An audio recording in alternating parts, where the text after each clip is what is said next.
Welcome to Umgosi noMagatsheni. I am uMagatsheni. Umgosi wethu wanamhlanje bazala bami sitho is about Uthando Nesithembu Uncut episode 2. We'll be reviewing Uthando Nesithembu Uncut episode 2. Today's episode they were focusing on uMangwabi, which is Musa Mseleku fourth wife.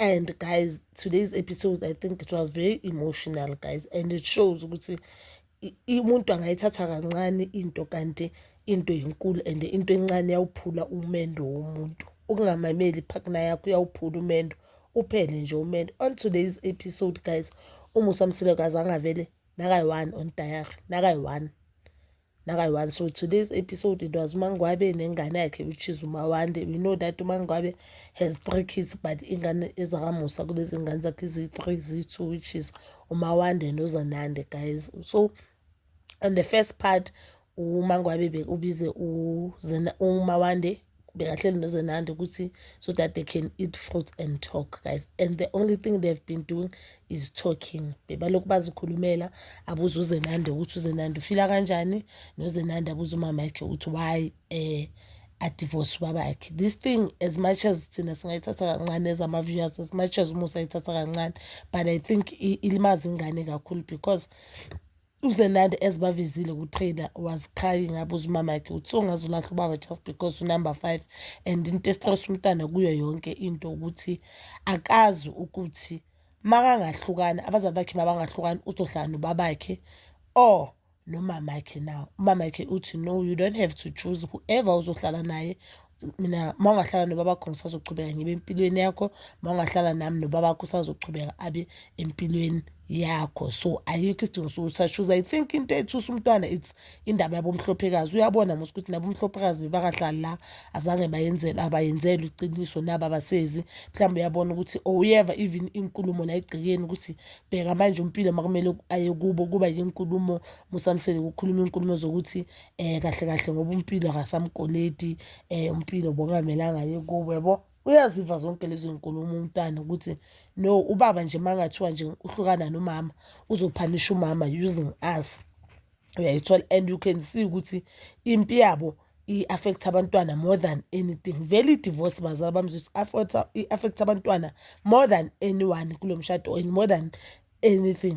Ubantu abazoba affected ile ngane eninazo kulo mshado ezijwayele ukuthi endlini kunomama nobaba jikiling umama akasahlali nobaba, you get. So Musa Mseleku, what I love and I think I should give him his flowers, uMusa Mseleku uye wa-honora isithembiso asenzile kumakhosikazi wakhe wonke amakhosikazi sewahlala emizini nawo, and umuzi kaMangwabi I do not wanna naye muhle, guys. Yabona lento le nje siloku sithi uMusa Mseleku akanamali, I think iphupho nje, yinto thina esizikhohlisa ngayo or yinto thina esifuna ukuyibhelieva which is not true. It shows ukuthi akekho umyeni or umuntu ongathenga imizi enjela A5 onganamali. Mkhulu leya muzi, muhle leya muzi. You can see even the area okuwo ukuthi it's not an area that is cheap, where the houses are cheap. You can see ukuthi izindlu zabo million upwards lesa, even more, because izindlu, guys, are very expensive. Engathi izindlu nje elokishini RDP uzoyithola ngabo 200k kuya ngelokishi lenu ke, but lapha you could see ukuthi le ndlu le it's million upwards. So just imagine 5 wives. Okay, but uMakhweli sahlala eMzumbe, allegations they are saying uMakhweli sahlala eMzumbe, I guess let me just say 4 or 3.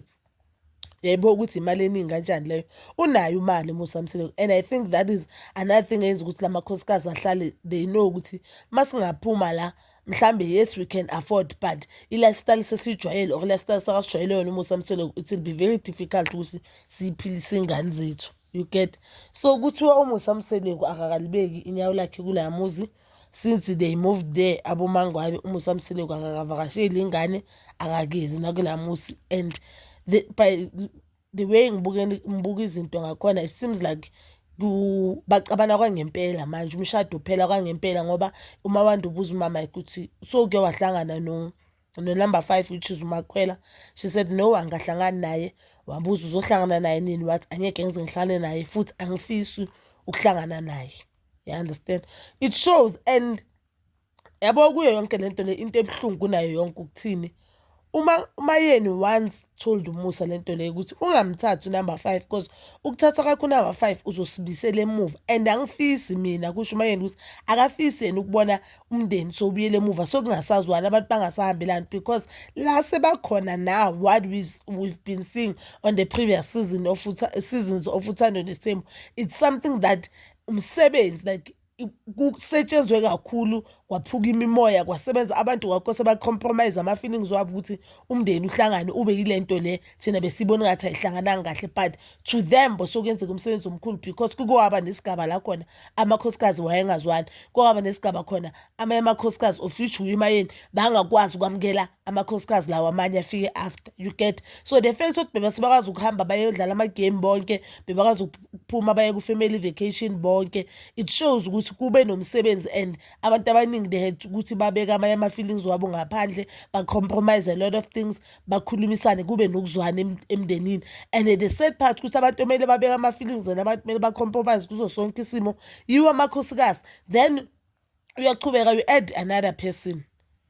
Yes, I know a lot of people they may say mangwabu selfish, ungene azi ukuthi khona amanye amakhosikazi naye kungena kwakhe kwaba nempi, kungena kwakhe kwaba nokuthula, but uMusa kumele kube into esemcondweni wakhe ukuthi makungabuyele emuva, knowing ukuthi uMayeni nangu sesekhona, and kuthiwa uMayeni wayenza ukuthi wayenza impilo zamanye abantwana ukuthi zibe nzima, yabo njengoba bahleli lapho uye bekenza ukuthi amanye amakhosikazi afile ngathi they are not welcomed, yabo. And indaba ukuthi uMusa uthatha amanye amakhosikazi isamzwisa ubuhlungu up until to date, even though amakhosikazi they have more than 10 years bahleli noMusa, but up until to date isamzwisa ubuhlungu. So bomela icabanga lento leyo ukuthi mangifaka omunye unkosikazi already manje akusesoMayeni phela, kuzoba uMayeni noMangwabi abalwa nami for lo nkosikazi uFostile, ngoba naleyo nkosikazi ayifakile naye imzalela ingane entombazana.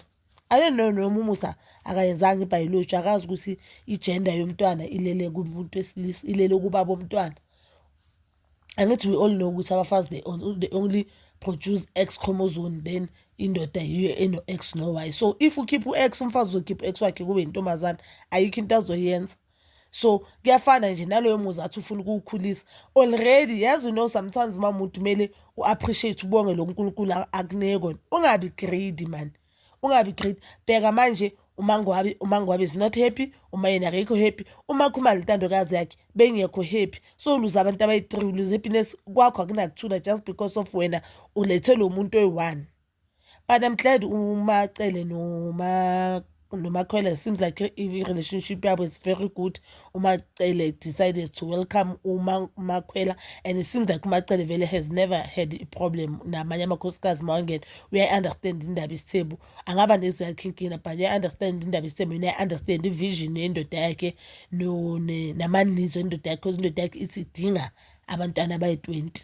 Angazi ngoba una-51 una-11 ingane, angazi u-20 uyihlanganisa sakana-60 or what. So guys, it's so very emotional. Just imagine uhlala endlini ubaba angezi ukuzokubona, and uMusa ukhohlwa ukuthi ukungezi kwakhe lapha kaMangwabi, it's not like ukuthi uphanisha uMangwabi phela, but nengane zakhe zamkhumbula ezubabazo.